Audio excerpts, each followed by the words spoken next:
Bonjour et bienvenue dans l'émission Présente-moi ta caisse. Bonjour Gianpaolo. Bonjour. Et quelle voiture vas-tu nous présenter aujourd'hui? Alors, c'est une japonaise, une jolie japonaise, un petit coupé. Tu nous l'as fait en devinette. Oui, un peu ça. Effectivement, c'est une voiture qui existe sous deux marques. Donc Toyota l'a fait reprenant une voiture historique, la fameuse GT86, et Subaru a sorti le BRZ. Et moi, je suis du côté Subaru, j'ai un BRZ. Subaru a travaillé plutôt le moteur, flat 4, on dit ça. C'est le boxer, de toute façon, c'est le... Oui, c'est un boxer. 4 cylindres avec des parties faites par Toyota, le châssis fait ensemble. Ouais, alors c'est bien. une édition spéciale, c'était la Limited Edition, appelée aussi Sport Edition dans certains pays, aux États-Unis, au Canada, je crois. Et ça fait quoi justement cette Special Edition un peu? Alors c'était une version un peu de fin de série de l'époque, il y a 3 ans. Il a très peu roulé, il n'a même pas 12 000 km, donc je ne suis pas un grand rouleur, c'est plutôt la qualité que la quantité. Donc cette Limited Edition, effectivement, c'était alors seulement une couleur, on n'avait pas des choix. Intérieur aussi, avec la reprise de cuir un peu orangé, que j'aime beaucoup. Et les CSL, c'était... Alors, l'union mécanique était pratiquement la même, c'était toujours ce boxer 2 litres atmosphérique, 200 chevaux, c'est bien, c'est suffisant. La voiture est très légère, très joueuse. Tu avais un pot d'échappement sport. D'accord. Qui fait aussi joli, c'est esthétique aussi, mais fait aussi un joli bruit, un vrai.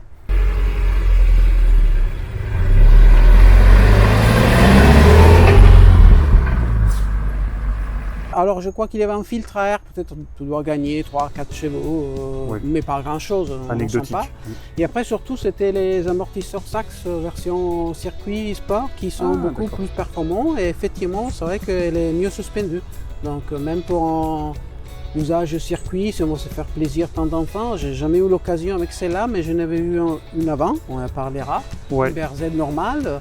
C'est vrai que j'avais fait une sortie circuit avec celle-là et donc elle est sympathique, elle est faite pour.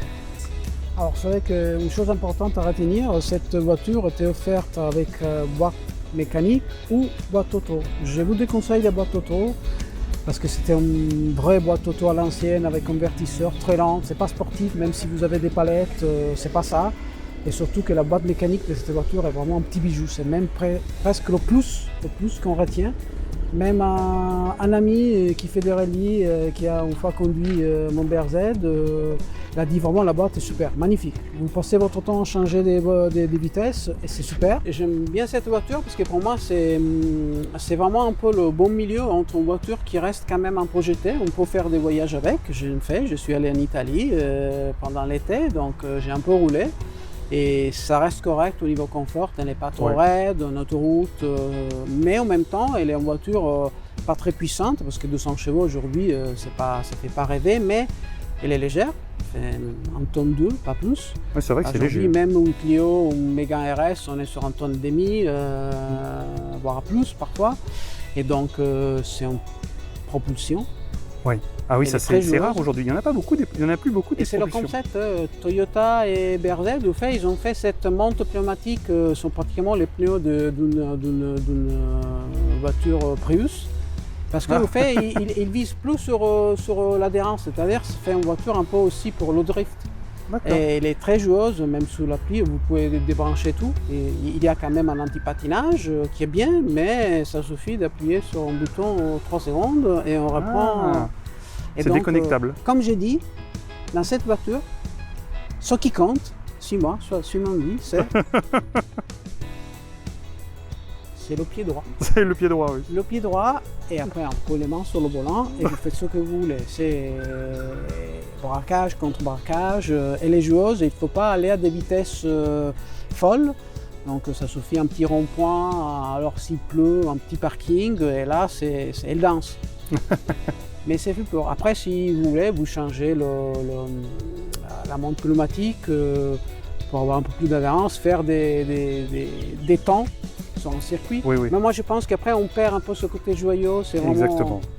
Donc, c'est vraiment le bon milieu, je pense. Parce que si vous allez sur un Lotus Elise, par exemple, pour donner une idée de la voiture circuit, ça reste une voiture déjà beaucoup plus chère.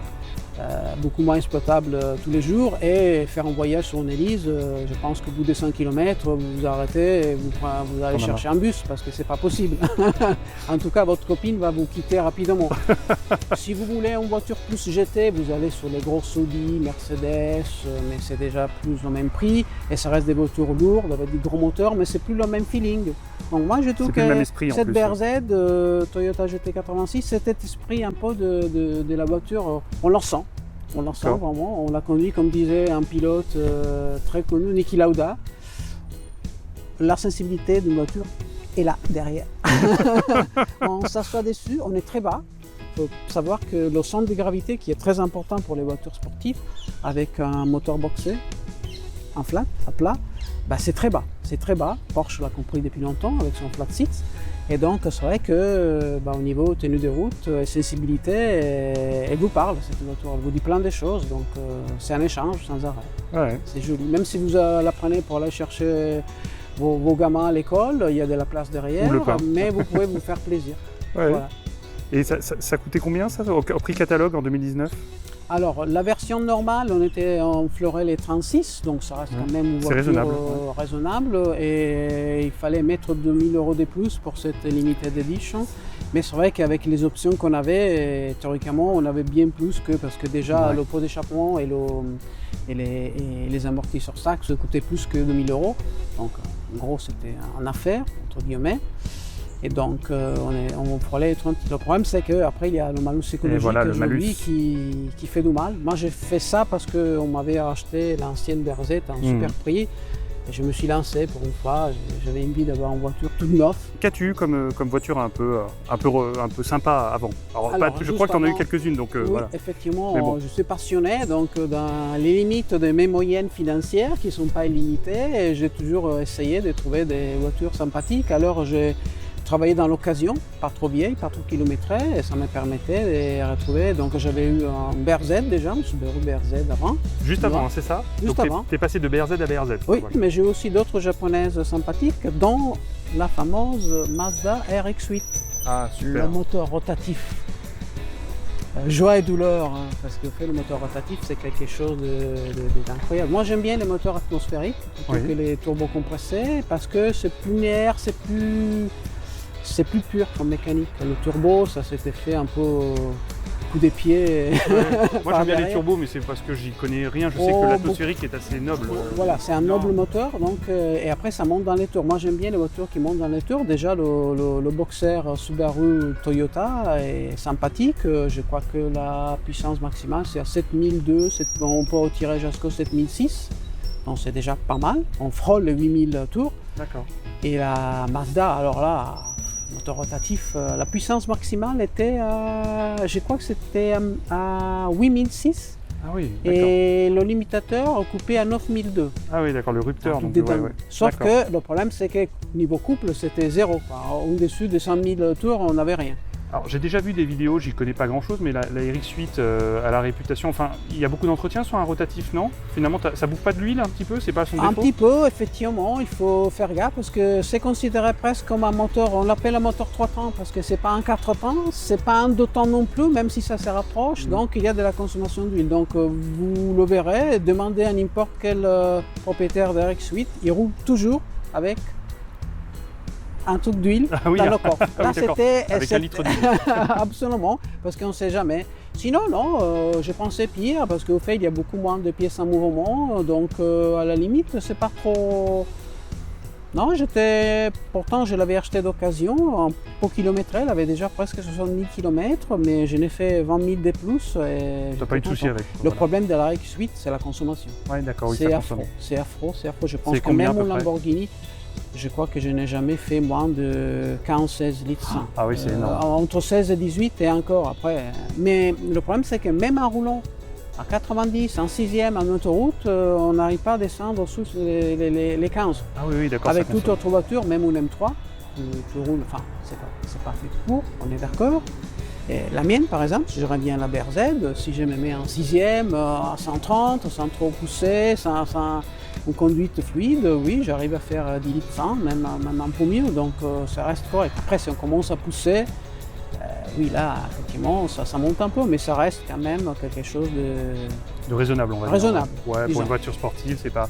Et comme autre voiture, donc un peu Alors, un peu j'ai eu spéciale. ma période Alfa Romeo. Quand j'ai eu ma fille était bébé, donc j'avais eu un GTV, le GTV moderne, en super ligne, mais c'était le 2 litres, 4 cylindres, le moteur historique Alfa Romeo. Le bruit, c'est le bruit de mon enfance. J'ai toujours adoré ce 4 cylindres bialbero chez Alfa Romeo. Et donc, je me suis fait plaisir. Après, ma fille est arrivée, il n'y avait pas de place. Je ne sais pas si vous connaissez un peu le GTV. Je vous Je mettrai défie une photo, hein, à regarder le coffre. Même en pack d'eau, c'est compliqué. Je pense qu'un Lotus Elise doit avoir plus de place dans le coffre qu'un GTV Alfa Romeo. Donc, j'étais passé en berline, 156. Joli, je trouve la ligne magnifique. C'était le chef-d'œuvre de monsieur Da Silva, Walter Da Silva, passé chez Audi, a travaillé pour Lamborghini, Audi, Volkswagen, Seat, enfin plein de belles choses là aussi. Et donc j'ai eu ma période d'Alfa Romeo. J'ai eu entre-temps, entre les deux, j'ai un moment où j'ai eu un petit Fiat 500, la moderne, évidemment une Abarth. Ouais. Ah oui, donc ça fait combien de chevaux ça? C'est pas énorme, mais c'est mignon, c'est marrant. Mignon. Alors la base à l'époque c'était 135, mais le gars qui me l'avait vendu avait fait une modification qui était une pièce Abarth officielle, Porsche. Donc il avait mis juste la puce moteur de la version SS, Super Sport. Quand j'étais à 160. Ah ça va. Ça devait bien avancer. Hein. Comme ça, oui, vu le poids, ça devait bien fonctionner. Le châssis est perfectible. Il paraît que les Mini Cooper c'est mieux, mais je trouvais que c'était bien. En plus, c'était rouge, avec le toit en damier blanc et rouge, avec des stickers à barre partout. Ouais. On passe pas inaperçu avec ça. Je pense que les têtes tournaient même plus qu'avec ma Mazda rouge ou mon BRZ, qui fait quand même tourner des têtes. Donc, j'ai toujours des voitures de passion. Et dans les modèles que tu envisages par la suite, par exemple, que tu envisagerais, ce serait quoi, par exemple, si tu avais des exemples à donner? À la limite, en cherchant vraiment dans les toutes premières séries une Elise, mais j'ai peur que les prix ont repris, donc ça reste cher. Sinon, après, il faut rester dans les voitures japonaises. Il y a de belles choses, chez Honda, des CRX. J'ai pris goût à la propulsion. Oui. Et alors, il y a des très belles tractions qui ont un châssis super, Clio RS, Mégane RS, mais ça revient c'est une traction. Et du coup, pour rester sur une propulsion, il n'y a pas beaucoup de choix. Même les voitures un peu puissantes, comme on dit, on va sur des 4 roues motrices, c'est encore autre chose. 370Z, 350Z peut-être? Voilà, il faut ça c'est propulsion, c'est toute première 350Z ou une S2000 côté Honda. Belle voiture aussi. Avec un moteur toujours atmosphérique des dingues qui prend 9000 tours. Je crois qu'il avait à l'époque, ils ont toujours le record de la puissance litre pour les moteurs des séries parce que c'était un 2 litres avec 240 chevaux, donc ça fait 120. Même Ferrari ne faisait pas aussi bien. Donc il faut savoir. Et c'est un Italien qui l'admet. Hein. Oui, c'est vrai, c'est vrai. Si un jour les affaires vont bien, une Alpine, je suis très gourmande. Une Alpine. Tu parles de la nouvelle Alpine, la nouvelle Alpine. L'ancienne, je pense que c'est vraiment hors des prix. Ouais. Et pourtant, les nouvelles sont déjà pas données. D'ailleurs, l'ancienne Alpine, c'est quelque chose qui ressemble un peu au concept de BRZ de Toyota GT86, parce que les voitures modernes sont très puissantes, même des Porsche, des Boxster, mais sont avec un monde pneumatique énorme. Vous avez une telle adhérence avec ces pneus que c'est vrai que vous prenez des virages, mais et les sur rail. Donc du coup, pour la faire un peu déraper, pour le faire perdre le contrôle, il faut prendre des vitesses hallucinantes, ça devient dangereux pour faire ça qu'en circuit. L'ancienne Alpine, ça suffit de regarder toutes les images d'époque, des rallyes, des victoires au Monte Carlo. C'était une voiture qui justement elle jouait sur ça, c'était pas l'adhérence mais c'était l'équilibre, donc il fallait la faire déraper à chaque virage. Et avec le BRZ, vous rentrez un peu dans cette logique, avec cette monte pneumatique qui reste très haut. Des pneus ça coûte pas trop cher en plus, ça va. Et voilà, on l'a fait vraiment danser entre les virages, c'est quelque chose qu'il faut essayer une fois dans la vie, je pense. Les voitures japonaises en général c'est du solide, c'est un peu comme les Allemands mais à moins cher. Parce qu'ils sont plus pragmatiques, ils ne font pas des voitures, la BRZ c'est pas un intérieur qui fait rêver dans le sens où c'est pas du cuir partout, mais la qualité là, c'est propre. Les plastiques sont d'une très bonne qualité, ça craque pas, je l'ai eu l'ancienne, je l'ai eu pendant 4 ans, rien à redire là-dessus. Mais c'est vrai que c'est pas l'intérieur de Mercedes avec plein de gadgets, plein de RS, c'est vraiment une voiture un peu à l'ancienne. Elle a ce qu'il faut, vous avez le compteur devant, l'instrument principal, ça c'est le signe d'une voiture sportive. Ouais. Quand vous avez ça, vous ne regardez que ça, la vitesse maximale, c'est pas grave. Non, C'est les surtout policiers qui aujourd'hui, vous hein. arrêteront sur la route, façon, qui vous rappelleront à combien vous roulez, c'est pas grave. Oui. Et là, il n'y aura pas d'erreur. C'est Là, pas il le n'y aura compteur pas sur. d'erreur. Ouais. Il prend même une photo souvenir pour vous rappeler ça. Et sinon, voilà, c'est ça. C'est toutes les voitures sportives. Vous prenez un 911, vous avez plein de. Mais le compteur, c'est au centre. Une Ferrari, c'est comme ça. Et donc, ça reste dans cette idée de voiture sportive. Enfin, on est d'accord, prendre la GT86 ou le BRZ, c'est la même chose, on est d'accord. Absolument. Ouais. C'est vraiment, ils ont changé les logos et même pas l'intérieur est pareil. Parce que vu les prix aujourd'hui, et surtout vu le malus écologique, ça va être une catastrophe. Acheter une voiture un peu sportive, vous mettez maintenant, je crois qu'on est entre 12, 15, 16 000 euros de malus, c'est énorme. donc ça fait mal. Je crois que la GR86 qui suit la GT86, Tout a travaillé, ils ont monté un peu la cilindraée et c'est un 2 litres 4. Oui. Ils ont gagné un peu, donc on a une trentaine de chevaux de plus, je crois. Mais pareil, si vous prenez une version comme la mienne, vous travaillez. Moi, je ne l'ai pas fait, elle est restée strictement d'origine. Oui, j'ai c'est rien ça, elle n'a touché. pas de Mais modification. on peut modifier un peu l'électronique, le filtreur, on peut gagner 15, 20 chevaux, peut-être même 30. Le BRZ, je pense qu'il s'arrête. Hein, ou Oui, en je tout crois cas- que Subaru n'a pas repris, ou peut-être pas, en tout cas pas sur le marché européen. Voilà, ouais. Il reste Bah, au le GR Japon et aux États-Unis peut-être. Ouais, GR86, c'est ça doit être 15 000 ou 16 000 euros de malus. Je Pousse. préciserai sur la liste. C'est une voiture qui théoriquement à moins de 40 000 euros, ça reste faisable. C'est pas on nous dit à 80 000 euros, mais avec ce malus, c'est vrai que le risque c'est que Ça explose le. ça prix, hein. explose. Il y aura pas beaucoup d'acheteurs parce que ça fait mal mettre 15 000 euros. D'où l'augmentation du prix en occasion, parce que c'est une voiture qui cote bien. Effectivement, hein, l'occasion, une belle c'est pour cote. ça qu'en ce moment, j'envisage aussi de la vendre. Elle est très peu kilométrée, je pourrais avoir un bon prix parce que j'ai d'autres projets dans la vie. Après, je reviendrai sûrement sur des voitures sportives, peut-être un peu plus kilométrées, un peu plus anciennes, toujours en bon état. J'essaie de bien regarder. Alors là, je pourrais prendre des voitures un peu typées, à la limite, typées circuit, oui. Gianpaolo, merci d'avoir présenté ta voiture. Merci à vous. Je te laisse le mot de la fin. Eh bien, je peux conclure en disant que essayez au moins une fois dans la vie de rouler dans un Subaru et pourquoi pas un BRZ, ça vaut vraiment le coup. Et n'oubliez jamais le détail essentiel, le pied droit. C'est lui qui décide, surtout sur la pluie. Bye bye. Merci Gianpaolo. À bientôt pour un nouvel épisode.